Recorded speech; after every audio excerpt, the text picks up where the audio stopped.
Dice en Éxodo 23, no tendrás dioses ajenos delante de mí. Hemos podido observar cómo el Señor en su primer mandamiento nos está señalando que no debemos tener dioses ajenos delante de Él. Recordemos que estas son palabras dadas por el mismo Señor en Sinaí, donde Él allí demostró que es Él quien tiene derecho a mandar, quien tiene derecho a gobernar y que demanda obediencia de su pueblo. Estemos atentos a eso, hermanos. Él manda, Él gobierna y exige obediencia. Pero quiero llamar la atención a ustedes porque si el Señor manda, si el Señor gobierna y si el Señor ordena que se le obedezca, Él no lo hace como un gobernador tirano. No lo hace como un dictador. No lo hace como si fuera un déspota, sino más bien a través de la dulzura, Él está declarando que Él es el Dios de la iglesia. En Jeremías capítulo 31, versículo 33, dice el Señor, pero este es el pacto que haré con la casa de Israel después de aquellos días, dice el Señor. Daré mi ley en su mente y la escribiré en su corazón.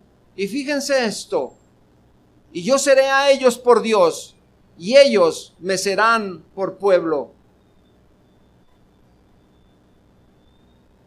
Hermanos, Dios nos ha dado, nos ha concedido el favor de admitirnos para que formemos parte de su pueblo. Este es un favor del Señor, es la gracia de Dios. Y Él lo ha dicho, ¿para qué fue que nos concedió ese favor? Para que seamos un pueblo especial, para hacerle un pueblo santo y para guardar todos sus mandamientos. Por eso podemos entender el imperio del Señor y el legítimo señorío que tiene sobre nosotros. Hace unos días tratamos unas poderosas razones acerca de este mandamiento, donde dijimos que debemos tener un Dios, el único Dios. Esa es la exigencia. Que debemos reconocerlo como nuestro Dios, que debemos conocerlo y para ello hay que tener una comunión especial con el Señor, que debemos adorarlo, es decir, que en nuestro corazón haya un deseo imperativo de reverenciarlo, que debemos temerle solo a Él. El temer al Señor es un santo temor en nuestros corazones, de tal forma que no nos atrevamos a pecar y que debemos confiar en Él. Ay, hermanos, a veces decimos esto, que debemos confiar en el Señor, pero nuestra práctica, como lo veremos adelante, tiene una distancia enorme entre lo que aprendemos y entre lo que hacemos. Porque no hay más en nadie en que podamos confiar, sino solo en Dios. Y entonces, como todas estas cosas le pertenecen al Señor, debemos aferrarnos a Dios como nuestro Dios, aferrarnos a Él. Así que con esto en mente, continuaremos con lo que este mandamiento nos ordena. Y en primer lugar, hoy veremos el detestable vicio de la ingratitud. Suena feo eso, ¿verdad, hermanos? El detestable vicio de la ingratitud. Hace apenas unos momentos citamos que el pertenecer a su pueblo es una muestra de su favor de Dios para con nosotros. Pero hagamos memoria de un pueblo que Él escogió sobre la faz de la tierra para prodigarle sus favores, para enseñarle quién era Dios. Y ese pueblo era Israel. Este pueblo vio, este pueblo palpó los beneficios del Señor tan claramente que no se podían negar las evidencias de la presencia del Señor allí. Este pueblo, al ver todas las bendiciones del Señor, sus beneficios, todos sus favores, lo más lógico era que este pueblo conservara en su memoria todas aquellas cosas que el Señor hizo por ellos. ¿No es verdad, hermanos? Era lo que debería pasar. Porque deberían tener gratitud hacia lo que el Señor hizo. Sin embargo, hermanos, eso no es propio solo del pueblo de Israel, sino hoy de su iglesia también, de nosotros como parte de su iglesia. ¿Cuántos favores y beneficios hemos recibido del Señor? Pero tan rápido como pasan, tan rápido los olvidamos. Y luego entonces hacemos señalamientos. Dios se olvidó de nosotros. ¿Quién sabe si Dios oye nuestra oración? ¡Qué ingratitud! No solamente de Israel, sino de nosotros también. Hermanos, hemos venido aprendiendo sobre el contentamiento que el Señor nos da. Recordemos esto. Dios liberó de esa desagradable esclavitud a ese pueblo. Y ellos deberían reconocer a Dios como el autor de esa libertad, rindiéndole honor y obediencia que a Él se deben. Pero históricamente nosotros hemos podido evidenciar a través de las Sagradas Escrituras que esto no fue así. Este pueblo más adelante se constituyó en su enemigo, porque su amor y su adoración se fueron en pos de otros dioses. A donde llegaron, donde pueblos a los cuales ellos llegaron, tenían dioses y no tuvieron temor y olvidaron las glorias que vieron del Señor y se rindieron a esos dioses paganos. Y no obstante, con haberse rendido a esos dioses, ellos mismos se dieron a la tarea de fabricarlos. O si no, recuerden qué pasó en Sinaí. Cuando Moisés bajó, ¿qué encontró? ¿Qué encontró ahí? No lo que las otras naciones habían hecho, sino lo que ellos mismos habían fabricado. Y todo esto, hermanos, porque el corazón del hombre siempre es pecador y siempre está en contra del Señor. Y en cuanto a nosotros, ¿qué podemos decir? No vayamos a creer que esto nada tiene que ver con la iglesia hoy día. Consideremos también aquella esclavitud y servidumbre en la que nos encontrábamos en el Egipto espiritual. Era una cárcel donde nos encontrábamos sumergidos en la oscuridad, metidos y encerrados allí, cuánto dolor y cuánta negrura de pecado teníamos allí, hasta que apareció el Señor y nos libró con la fuerza de su brazo, y con esto nos trasladó a la libertad de su reino celestial. ¿No deberíamos estar agradecidos por eso, hermanos? ¿O es que la salvación que el Señor nos dio vale 3 pesos? ¿O es que el lugar donde nos sacó el Señor era un lugar tibio y agradable donde podíamos vivir por la eternidad?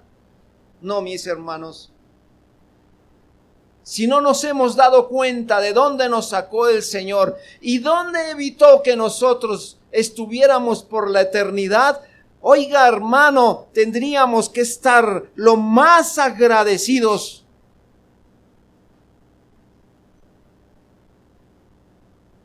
Israel era un pueblo que estaba disperso y el Señor los reunió para que lo adoraran y lo honraran. Y el Señor los libró del cruel castigo y dominio de Faraón. Igualmente, hermanos, hoy día el Señor nos ha reunido de entre todos los pueblos, razas y culturas y nos ha traído a la iglesia para que lo adoremos y lo honremos. ¿Y sabe de dónde nos libró? Del poder, de la servidumbre y el dominio de Satanás. Pequeña cosa, hermanos. Lo normal que debería ocurrir es que nosotros, como hombres de Dios y especialmente como parte de su iglesia, se inflamen nuestros corazones de gozo al escuchar su santa ley, promulgada por aquel que es Rey de Reyes y soberano monarca, y hacia el cual justamente debemos dirigirnos y de quien todas las cosas proceden. No debería existir aquí hombre alguno que no se sienta incitado y halagado de recibir a un legislador como es nuestro Señor. Él no es una pesada carga. Como dijimos anteriormente, Él no es un déspota, no es un tirano. Él es lo mejor que nos ha ocurrido. Así que este soberano Señor espera que en señal de gratitud su pueblo le adore, su pueblo le honre, que lo tenga por único, porque no nos concedió la libertad espiritual que hoy tenemos para hacer cosas que no convienen. Hermanos, su bondad es tan extensa, porque no solo nos da todo lo que nosotros necesitamos para vivir en esta vida temporal. Hermanos, yo no sé si usted en la mañana es el personaje más agradecido cuando se sienta al borde de su cama y diga: un nuevo día que el Señor me concede. Hermano, así tenga usted los intestinos anudados, pero un nuevo día en el que el Señor mostrará su misericordia.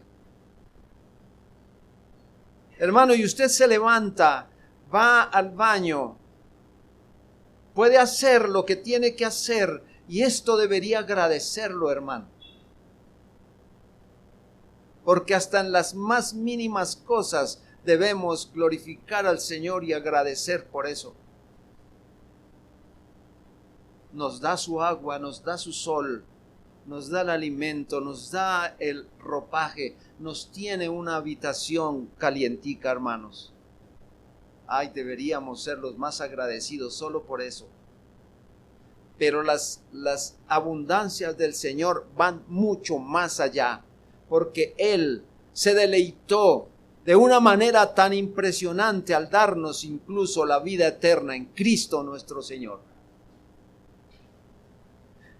todas estas cosas, la salud, el ropaje, la alimentación, el hogar, etcétera, eso se quedará aquí. Pero lo más primordial, que es su presencia, la tendremos por la eternidad, y eso debería llenarnos de gratitud.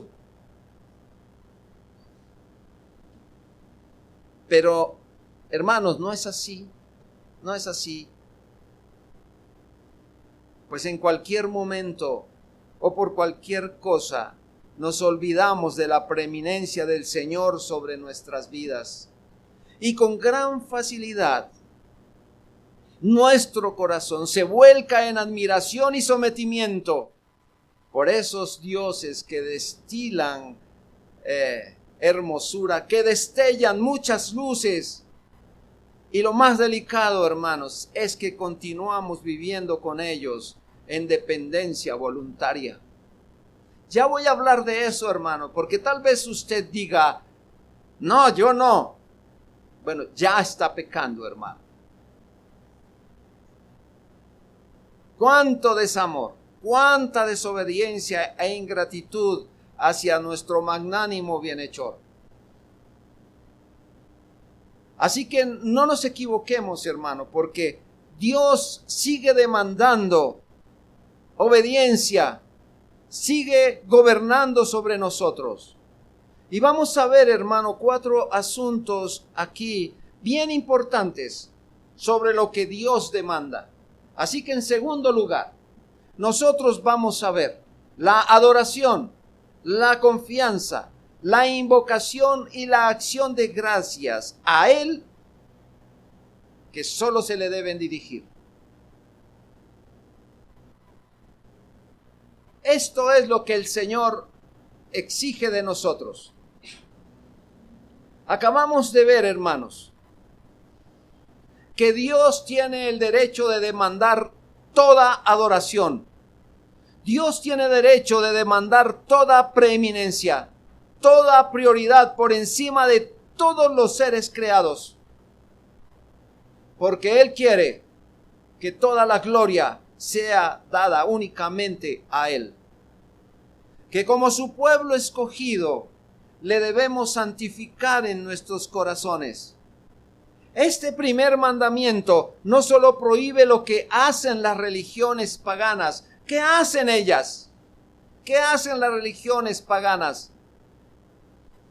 Estas religiones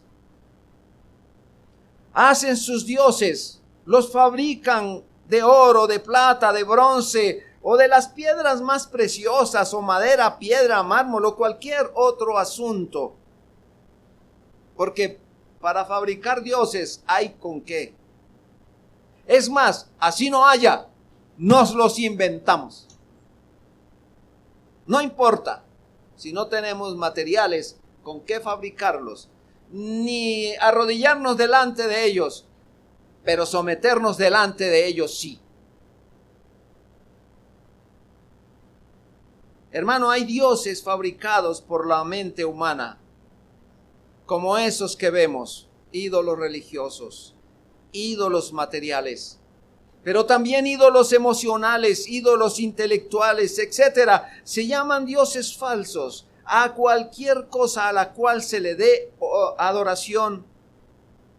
Se le llama dioses falsos a aquellos que demanden nuestros afectos, a cualquier cosa que impida o disminuya nuestra adoración y nuestro servicio al Señor. En otras palabras, dioses ajenos no simplemente son los objetos de adoración religiosa, sino también de todos aquellos que impiden que amemos al Dios verdadero con toda nuestra alma, con toda nuestra mente, con toda nuestra fuerza. A nuestro Dios le debemos innumerables favores y misericordias, y eso no se nos debe olvidar. Así que en primer lugar veamos muy someramente qué es la adoración.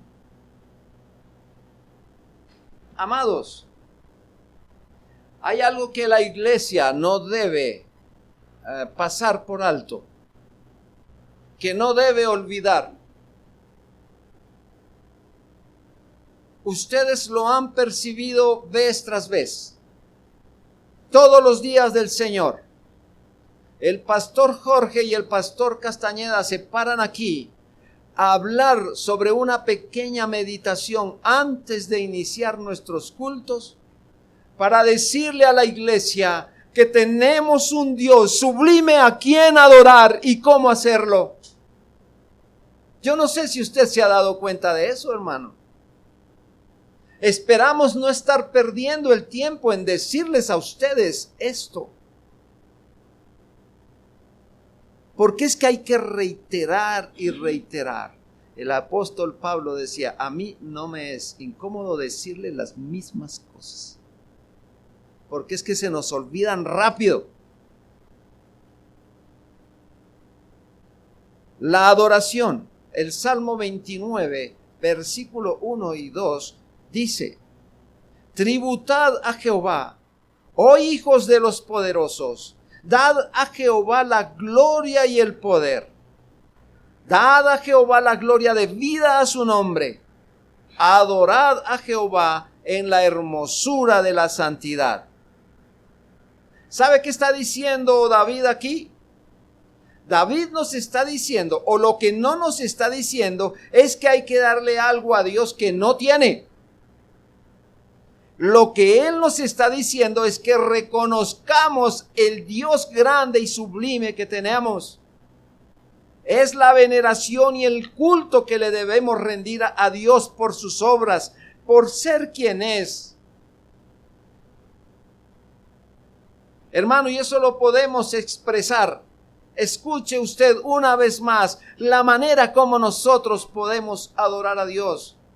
Lo podemos adorar por medio de las oraciones, por las ofrendas, por la adoración, la alabanza, con cantos, con meditación, con acciones de gracias, con servicio, entre otras muchísimas cosas.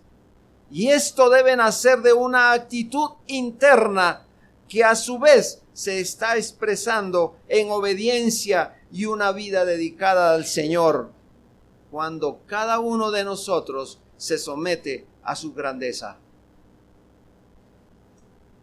En segundo lugar, la confianza. El Salmo 44 dice, bienaventurado el hombre que puso en Jehová su confianza.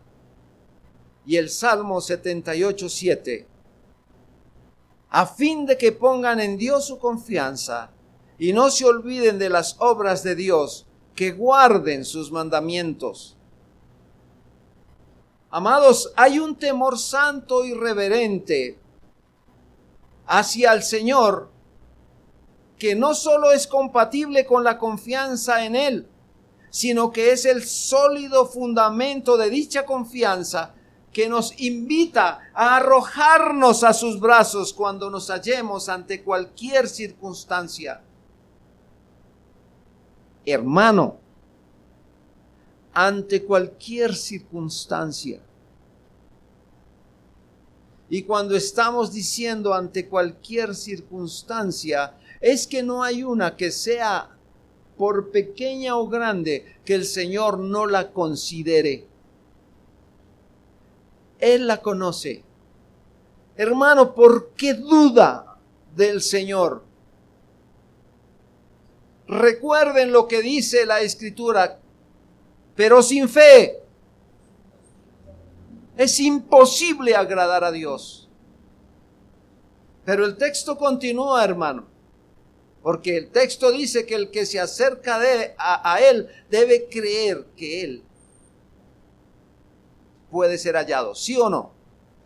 ¿Dónde están nuestras dudas? ¿Por qué nosotros no creemos en lo que Él dice? Él dijo que Él es nuestra compañía todo el día, todos los días, todos los años, hasta el día que nos vayamos con Él y aún en la eternidad. ¿Cuál es nuestra duda? Él está observando todas nuestras cosas.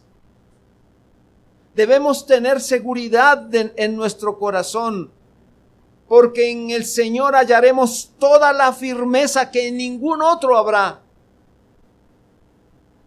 Recordemos las virtudes del Señor, porque son virtudes que solo Él posee. Y cuando desde nuestro corazón agradecido y en admiración reconocemos entonces en nuestro Dios la sabiduría, su justicia, su potencia, su verdad y su bondad para con nosotros. Ya hablaremos de la confianza un poco más adelante. La invocación. Hermanos, la invocación es la acción de clamar a Dios, reconociendo sus atributos de perfección. Es la manera de buscar la protección divina, porque conocemos el carácter de Dios. Es el recurso que en Él encuentra nuestra alma como su única esperanza, siempre que se ve oprimida por alguna necesidad. Invocamos al Señor porque Él es nuestro ayudador. Él es nuestro proveedor. Él es nuestro sustento. Él es nuestro Dios. Hermanos, pero más allá de estas cosas, invoquemos al Señor, porque en Cristo hemos hallado todo lo que nuestra alma necesita. Romanos 10, versículo 13, dice, porque todo aquel que invocare el nombre del Señor será salvo. Hermanos, al invocar el nombre del Señor y reconocer a nuestro Señor Jesucristo como nuestro único y suficiente Salvador y Señor, que Él es nuestro sacerdote, que Él es nuestro Rey, que Él es nuestro profeta. Esto lo debemos reconocer, y si invocamos al Señor, Él se deleitará en asistirnos. Pero también esto va para aquellos que no conocen al Señor. Usted necesita la salvación de su alma y solamente Cristo, solamente Dios se la puede conceder. La acción de gracias es la gratitud del pueblo expresada en el culto público. Hermanos, dice el Salmo 100, versículo 4. Entrad por sus puertas con acción de gracias, por sus atrios con alabanza. Alabadle, bendecid su nombre. Esto lo podemos hacer de manera pública en nuestro culto público, pero también es la acción de gracias expresada de manera privada. Es la gratitud al Señor por la cual se le tributa la debida alabanza por todos los bienes que nos ha dado.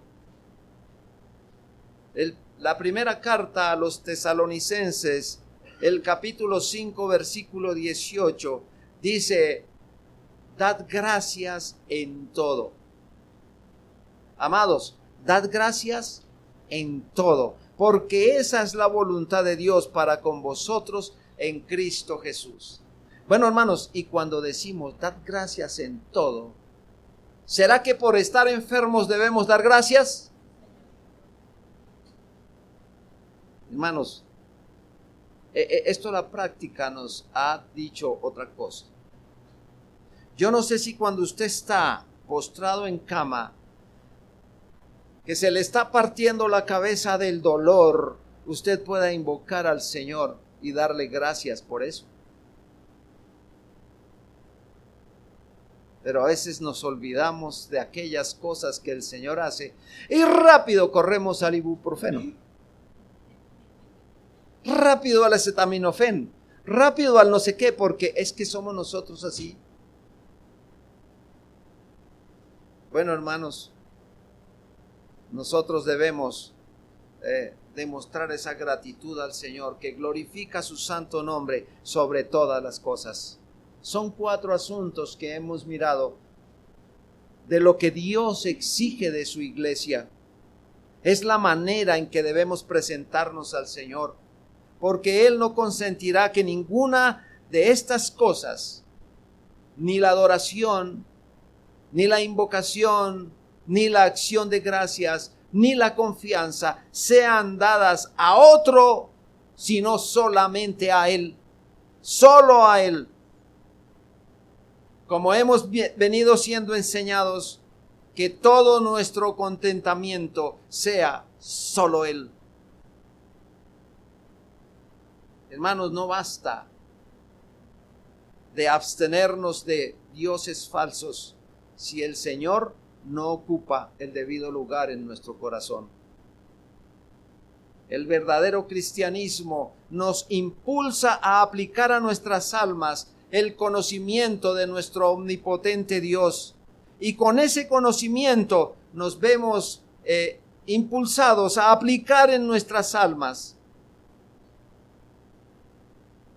a temer, a admitir al Señor, a venerar su majestad, a aceptar la comunicación de sus bienes, a implorar, a pedir su favor en todas partes, a reconocer, a ensalzar la magnificencia del Señor en sus obras, y finalmente, hermanos, a poner en Él nuestros ojos en todo cuanto hagamos como nuestra única meta de nuestras aspiraciones. Eso es lo que exige el Señor. Ahora, miremos como número 3, ¿qué es tener otros dioses ajenos al verdadero? Y aquí, hermanos, hemos de pisar algunos callos. Hemos de clavar algún aguijón, porque por ahí estamos nosotros. Porque lo que hay que tener en cuenta aquí, y para poner más relieve a la gravedad del pecado, es que cada vez que introducimos nuestras invenciones en lugar de Dios, el Señor es provocado a mayores celos. Porque recordemos que nuestro Dios es fuerte y es celoso. Amados, su pueblo hoy asegura no tener ese tipo de contaminaciones, es decir, ¿tienen dioses ajenos? Y entonces usted dice, no, para nada. Pero si lo pensamos un poco mejor, existen más idólatras entre nosotros de lo que imaginamos. Y entonces por ello vamos a argumentar varias cosas. Una de ellas, cuando el creyente confía en cualquier otra cosa más que en Dios. Cuando el creyente confía en cualquier otra cosa más que en Dios, es convertirla en Dios, en ese Dios falso. Mire, queridos, vamos a mirar unas cuantas aquí, así, rápido. Y una de ellas es cuando nosotros confiamos en nuestras adquisiciones económicas o riquezas. Bueno, usted diría sobre esta última, ¿riquezas? Si tengo que trabajar tanto, hermano. ¿Riquezas en dónde?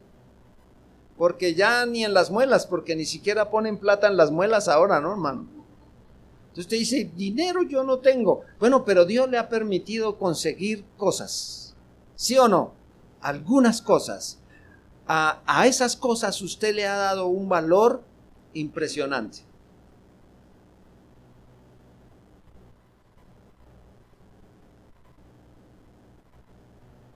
Este juguete. Esto ya se formó un apéndice de los hermanos, o sea, es como otro riñón. Y si se pierde ese riñón, hermano, perdí media vida. ¿No le estamos dando un valor innecesario, hermano? ¿Sí o no? Y no hablemos solo de este juguete, hermanos. Hablemos de otros tantos que Dios nos ha dado. No sé qué tendrá usted en casa. ¿Cuáles son las cosas que hay allí? Pero muy seguramente, hermanos, y esto permítanme decirlo, pero es es del común. Usted tiene en casa muchas cosas que ha adquirido. Pero si usted hace la sumatoria de todo lo que ha adquirido, realmente no es que valgan muchos millones. Pero sin embargo, al salir de casa, tenemos 3 chapas, 2 candados, una alarma, 3 perros, etcétera, porque ¡ay! ¿O no, hermano? Y si usted tiene un vehículo, también, hermano, le pone alarma, le compra seguro, contrata a un policía, etcétera, hermano. Porque hay donde se pierda eso. O sea, le estamos dando mucho valor a las cosas. Y a veces estamos aquí adentro adorando al Señor, pero estamos pensando, rayos, y el carro está ya solo. Mi casa se quedó sola. Y esa inseguridad de ese barrio. Hermanos, ¿estamos o no deleitándonos y consolándonos, confiando en esas riquezas, hermano, en esas comodidades que Dios nos ha dado? Piénselo muy bien, hermano. Piénselo muy bien. No lo pase por alto. Piénselo. Hágale una exégesis a eso que le acabo de decir. ¿Será que yo tengo cosas que le estoy dando más valor que el que deben tener? ¿Y las estoy poniendo por encima del Señor? Recuerden, hermano, esas son adquisiciones engañosas. Recuerdo, hermano, ¿ustedes se acuerdan del VHS? Bueno, hablo con la generación antigua. El Betamax. Teníamos un VHS y ojo, no lo podemos usar, se puede dañar. Mire que esto aquí, tenga cuidado, que no sé qué. ¿Y sabe qué pasó? Hermanos, quedó inservible porque ahora eso no sirve para nada. Ahí está. Y así hay muchas cosas, pero le dimos un valor que no debería dársele. Amados, esas son adquisiciones engañosas y es de necios confiar en lo que es engañoso. Hoy las tenemos, pero mañana pueden desaparecer. Y esas adquisiciones no son lo que prometen ser. Prometen satisfacer nuestros deseos, pero ¿sabe qué hace? Los incrementan más. O sea, queremos más. Nosotros necesitamos más. Tenemos un mueble que solamente caben 2 personas, pero no, queremos uno de 3. Pero lo tenemos de cuero, no, me gustaría de terciopelo. Tenemos esta mesa que cabe en 4, no, lo queremos de 8. Pero no de pinche palo, lo queremos de mármol y cosas así. Queremos más y ya tenemos eso y no, queremos otra cosa más. En casa teníamos una habitación y todos cabíamos, no, necesitamos otra. Y no hace falta otra. Entonces hay que comprar un lote más grande. Hay que comprar un lote más grande porque necesitamos. Hermanos, Proverbios 30, versículos 15 y 16, dice, la sanguijuela tiene 2 hijas que dicen, dame, dame. 3 cosas hay que nunca se sacian y aún la 4ª dice, basta. El Seol, la matriz estéril, la tierra que no se sacia de aguas y el fuego que jamás dice, basta. Y nuestros apetitos, hermano, nuestros apetitos que no se sacian. Todas esas riquezas para nosotros son terrenales, pasajeras, se van a quedar aquí, son dañinas. Y vuelvo a decir, no hay nada más erróneo que confiar en lo que es dañino. A menudo son el combustible de nuestro orgullo y de la pasión. Ezequiel 28:5 dice, y a causa de tus riquezas se ha enaltecido tu corazón. ¿Cuántos hay que se convierten o que convierten lo que han conseguido en un Dios? Fíjense esto. Dios creó al hombre del polvo de la tierra. ¿Y sabe qué hace el hombre hoy? Adora la tierra más que a Dios. Eso es lo que está pasando aquí.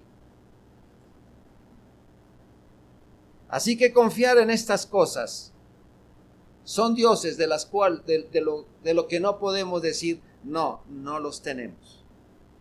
Existe otro, hermano, si confiamos en nuestra propia fuerza. Cuando nosotros confiamos en nuestra propia fuerza, la convertimos en un Dios. Jeremías 17:5 dice, así ha dicho Jehová, maldito el varón que confía en el hombre y que pone carne por su brazo y su corazón se aparta de Jehová. Dios convierte en nuestra vergüenza aquello que nosotros convertimos en nuestra confianza. ¿Saben una cosa, hermanos? Cuando van a atrapar una oveja, la oveja corre hacia el cerco donde hay arbustos para hallar seguridad, y es allí justamente donde pierde su lana. Asimismo, si nosotros hemos confiado en aquellas cosas, es ahí donde se han quebrado las podridas muletas en las que nos apoyábamos. Otra razón, hermano, si confiamos en nuestra sabiduría. ¿Y qué decir de eso, hermanos? Existen dos libros.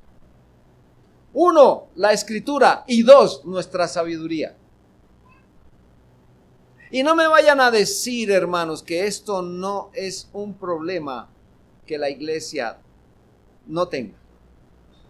La iglesia tiene este problema. Hemos convertido nuestra sabiduría en un Dios.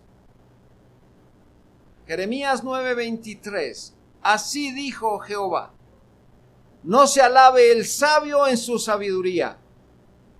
Gloriarse es el pináculo de la confianza, y son muchos los que andan por ahí, presumiendo de su inteligencia, presumiendo de su ingenio, presumiendo de su capacidad. Gracias a Dios por lo que Él nos ha dado, ¿verdad, hermanos? Y nos ha hecho inteligentes. Pero cuidado con lo que usted está haciendo con esto. Hermanos, hemos escuchado por ahí. Eso es en otra iglesia, en esta no. Pero hemos escuchado por ahí. ¿Tiene un problema, hermano? Usted, X problema, ya sea de salud, de sus hijos, de lo que sea. Fíjese que yo leí en el libro X y allí aprendí que esto y que lo de aquello, y eso es lo que hago y me ha dado resultado. Amados, ese es el libro de nuestra propia sabiduría, de la sabiduría de los hombres. ¿Y qué dice Dios con relación a eso? ¿Es usted el que escudriña la Escritura para saber qué es lo que Dios tiene para ese problema en el que usted vive? ¿O tenemos que ir a San Google, a San YouTube, o no sé qué más habrá para usted investigar qué dice allá para arreglar su problema? Que la matica de Hinojosa, que la cosita de acá, que no sé cuánto para el lavado, para la cosa. Hermanos, ¿estamos nosotros confiando en nuestra propia sabiduría? Amados, Dios tiene en su palabra lo suficiente para nosotros. Así que nosotros hemos deificado, hemos dado una deidad a nuestro conocimiento, a nuestra sabiduría, y hay que saber con tanta frecuencia cómo Dios trata con esto. Job 5:13 dice que prende a los sabios en la astucia de ellos y frustra los designios de los perversos. El Señor tiene que tratar con esto. El hombre engreído se juzga sabio y el mundo está lleno de esos. Proverbios 3:7. No seas sabio en tu propia opinión. Teme a Jehová. Cuando seguimos manteniendo una secreta dependencia de nosotros mismos y no obedecemos lo ordenado por su palabra, ni de su providencia, porque siempre ella nos está llevando la contraria. La providencia del Señor siempre nos lleva a la contraria. Yo quiero esto, pero el Señor dice no es por ahí. y tiene que tratar con nosotros. Entonces nosotros nos volvemos hipócritas ante el Señor, y al cubrirnos con esa confianza en nosotros mismos, la estamos haciendo un Dios. Y el único fruto que podemos conseguir por esto es el aborrecimiento del Señor. Porque decimos, Dios no es tan sabio como yo. Bueno, no lo decimos de esa manera, pero es nuestra práctica. Cuando confiamos en nuestra arrogancia.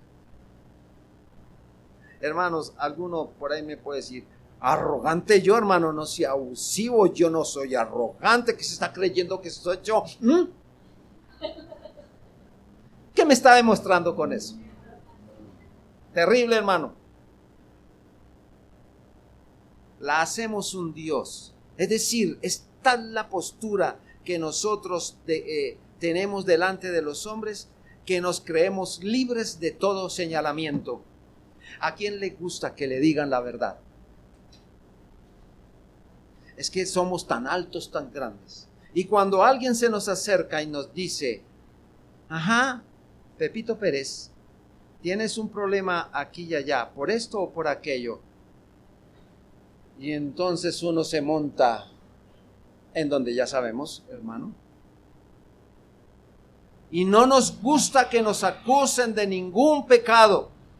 No nos gusta.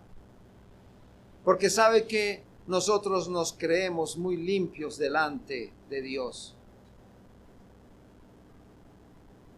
La Escritura dice que ninguno tenga más alto concepto de sí que el que debe tener, sino que piense de sí mismo con cordura. Hermanos, pero tenemos tantos problemas adentro que puede haber un problema en nuestro corazón, y justamente es ese, el ser arrogantes. ¿Sabe? El fariseo podía decir lo siguiente, Lucas 18, 11 y 12. Este hombre dice, puesto en pie, oraba consigo de esta manera: Dios, te doy gracias porque no soy como los otros hombres, ladrones, injustos, adúlteros, ni aun como este publicano. Ayuno 2 o 3 veces a la semana, doy diezmos de todo lo que gano. Pero lo único que no podía decir es que no soy orgulloso. Confiar en la arrogancia y en el orgullo es ponerse en manos de una telaraña, es decir, caer en la trampa donde hay un predador que se llama Satanás. Otro asunto es si confiamos en el cumplimiento de nuestros deberes. Y estos también los convertimos en un Dios. Pues la Escritura dice en Isaías 64:6, si bien todos nosotros somos como suciedad y todas nuestras justicias como trapo de inmundicia, todo está teñido por el pecado. Escuchen, hermanos, si se derrite el oro, de allí saldrá la escoria. Así nuestras mejores obras están entremezcladas de debilidad y de pecado. Tendemos a descuidar nuestros deberes y lo peor aún es que los idolatramos. Utilizamos este deber para muchas veces enrostrar a las personas que nosotros los hacemos bien. Ay, no hay como usted quien haga las cosas. Si usted no las hace, nadie las puede hacer mejor. Hermano, eso es mostrar que somos idólatras en esto. Cada vez que usted hace algo, está esperando que el otro venga y le dé una palmadita en la espalda y le diga, como usted, ninguno. ¿Está esperando eso, hermano? ¿Está esperando que le vivan reconociendo que sacó la escoba y vino y barrió cuando ese es su deber? ¿Está esperando, hermano, que le digan, qué bien que ora usted cuando ese es su deber? ¿Está esperando que lo aplaudan por venir a la iglesia cuando ese es su deber? ¿Está diciendo que, ay, hermano, nadie reconoce mi adoración delante del Señor cuando eso es lo que usted tiene que hacer? Hermanos, No convirtamos eso en nuestro Dios. Tampoco confiemos en nuestras oraciones, porque las oraciones son medio de salvación, pero no son nuestro Salvador. Otra, hermanos, es si confiamos en nuestra virtud. La convertimos en un Dios. La virtud no es más que una criatura. La virtud es imperfecta y no debemos confiar en algo imperfecto para nuestra salvación. Salmo 26:1 es un ejemplo de lo que David decía: júzgame, oh Jehová, porque yo en mi integridad he andado. He confiado a sí mismo en Jehová sin titubear. David anduvo en integridad, pero no confió en ella. Si confiamos en nuestras virtudes, las convertimos en un Cristo. Son buenas virtudes, pero malos Cristos. En segundo lugar, hermanos, amar cualquier cosa más que a Dios es convertirla en un Dios. Ya con esto voy a ir finalizando, hermano. Voy a ir aterrizando el avión en el que venimos montados. Segunda a Timoteo 3:4. Encontramos una de estas cosas que amamos más que a Dios y son nuestros deleites. Segunda Timoteo 3:4 dice: amadores de los deleites más que Dios. Muchos dan rienda suelta a sus deseos y se entregan a los deleites sensuales. Idolatran el placer. Job 21, versículos 12 y 13. Al son de tamboril y de cítara saltan, y se regocijan al son de la flauta. Pasan sus días en prosperidad, en paz descienden al Seol. Escuchen esto. Hay muchos que se la pasan de recreación, de vacaciones, de paseos aquí y allá, en diversiones, en cine, en juegos. Pero les quiero contar algo, hermanos. En una isla de Italia, exactamente en la isla de Cerdeña, hay un bálsamo de hierbas que lo tienen allí para que lo puedan degustar. Es un bálsamo de hierbas, pero cuando este bálsamo se consume en grandes dosis, puede producir la muerte en medio de risas. Así es el placer. Si alguien se alimenta inmoderadamente de este, marchará hacia el infierno en medio de las más sonoras carcajadas. Eclesiastés 7:4 dice: el corazón de los sabios está en la casa del luto, mas el corazón de los insensatos en la casa en que hay alegría. Si amamos nuestro estómago más que a Dios, entonces lo convertimos en un Dios. Filipenses 3:19 dice: cuyo Dios es el vientre. Para muchos el vientre se ha convertido en Dios, y sobre ese Dios derraman sus bebidas y sus comidas. Lo que hay que dejar claro es que el Señor permite lo apropiado para el fortalecimiento de las vidas. Ahora no vaya a decir, no, ahora allá dijo el pastor que comer y beber se está volviendo en un Dios, o sea, cero comida. Hermano, usted verá si ayuna y hace curso para fakir. Pero aquí, hermanos, hay que comer lo que tenemos que comer. De ahí para adelante, ¿saben cómo se llama eso? Gula.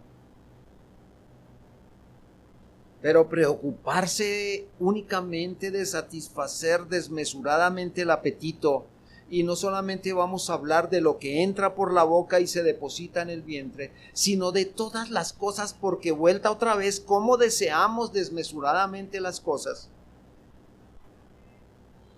Eso se ha convertido en idolatría. En otras cosas, lo que Dios nos dio para disfrutar, por la avidez lo estamos convirtiendo en pecado. Finalmente, si amamos a un hijo más que a Dios, lo convertimos en un Dios. El Señor Jesucristo dijo en Mateo 10:37, el que ama a padre o madre más que a mí, no es digno de mí. El que ama a hijo o hija más que a mí, no es digno de mí. ¿Cuántos hay culpables de eso? Muchos piensan más en sus hijos y se deleitan más en sus hijos que en Dios. Lamentan más la pérdida de su primogénito que la pérdida de su primer amor por Cristo. Eso es convertir a un hijo en Dios. Ay, yo conozco mucho de esto, hermanos. ¿Por qué no viene a la iglesia? Es que tengo que esperar a mi hijo y mi hijito llega sin comer y mi hijito X, Y, tal. Oye, hermanos, ¿cómo se ama a esos hijos? Y no solamente los hijos, hermanos, siga por ahí. Siga por ahí. El Señor dijo, si ama más padre o madre, hermanas o hermanos, etcétera, más que a mí, no es digno de mí. Es bueno amar a nuestra familia, es bueno amar a nuestros hijos. Sí, Señor, pero si lo amamos más que al Señor, es erguirlo en el lugar de Dios y en lugar de Dios. Entonces no es raro que Dios se sienta inducido a privarnos de nuestros hijos. Si amamos más la joya que a su dador, Dios nos privará de ella para que nuestro amor vuelva hacia Él. Entonces decimos, hermanos, Dios no comparte su gloria con nadie, ni con nada. Y como dijimos, no digamos, nosotros no tenemos pecado, nosotros no tenemos ídolos, porque si analizamos bien los asuntos, tenemos más de uno. Y esto no está bien delante del Señor. Recuerden lo que dice la Escritura, hermanos.